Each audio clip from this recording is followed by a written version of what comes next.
Bikes for Kids with Vibe Bikes, talking transportation with Bill McKay, fundraising for new bagpipes with the Pacific Gale Pipe Band, and Give and Go behind the reed.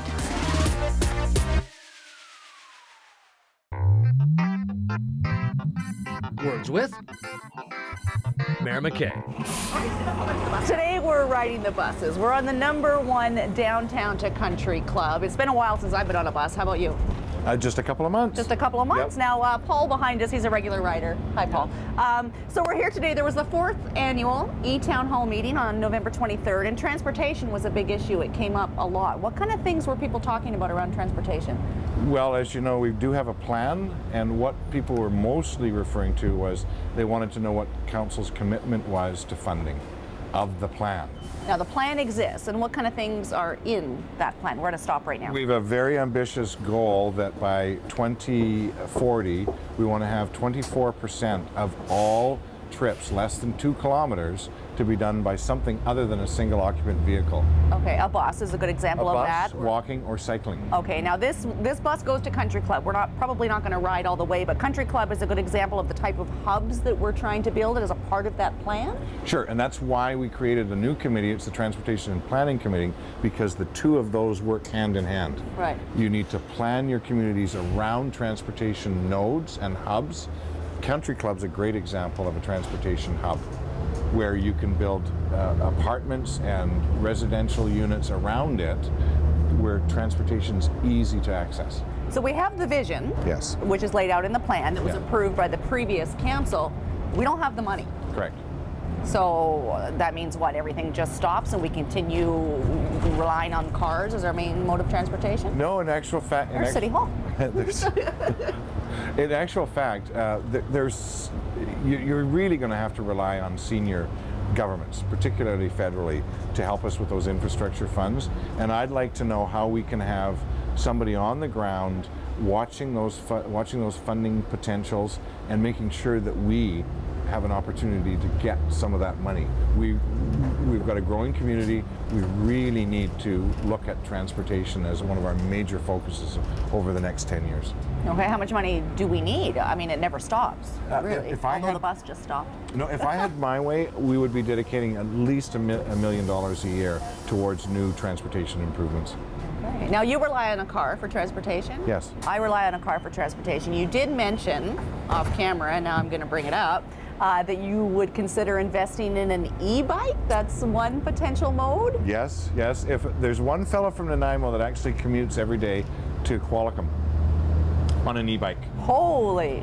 Yeah, so if he can do it, I can get 1.5 miles or 2 miles to City Hall. Excellent. Okay, well, we're en route to Country Club here, and it really is nice to sit on a bus, sit back, let someone else be in the driver's seat and just take in a different perspective of the city in which we live. Absolutely. It's something that I believe the fast ferry is going to be a real big kicker for people changing their transportation modes.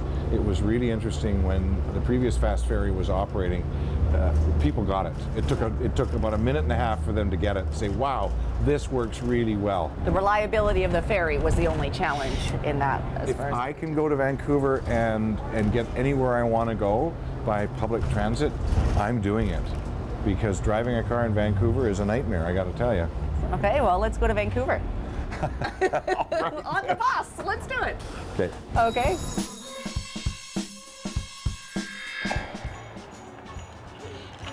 Hi, my name's Dustin from Vibe Bikes in Nanaimo, BC. This year we're trying to get 100 bikes out to families in need this year. We're trying to donate as many bicycles as we can to less fortunate children so they can be outside and getting exercise rather than being indoors. The goal of this is try to get as many bikes out as possible. We know bikes are expensive. Not all kids can afford to have a bicycle. So our goal is just to help as many people that can't afford a bicycle as we can. Well, if anyone likes to donate a bike, they're more than welcome to come drop it off to us, or we could come pick it up. We bring it to our studio here. We go through the whole bike, repair it all. And then we have a list, and we go through this list and we donate the bicycles to the children during the holidays. If anyone wants to get in our list that does need a bike, you could reach us by phone by email or directly through the website. You're more than welcome to drop in and pick up your bike, or we can actually deliver it for free of charge anywhere in Nanaimo. We're looking for bikes in gently used condition, something we can re-give. If they need to be fixed, that's not a problem. We can, go through them, fix them up. If anyone's interested in donating a bike, they can reach us by phone at 250-797-4950 or online at www.vibebikes.com. We'd really appreciate everybody's support that can help out, and we'll get as many bikes to children as we can this season. Thank you everyone for your kind donations, and we'd love you to have a happy holiday.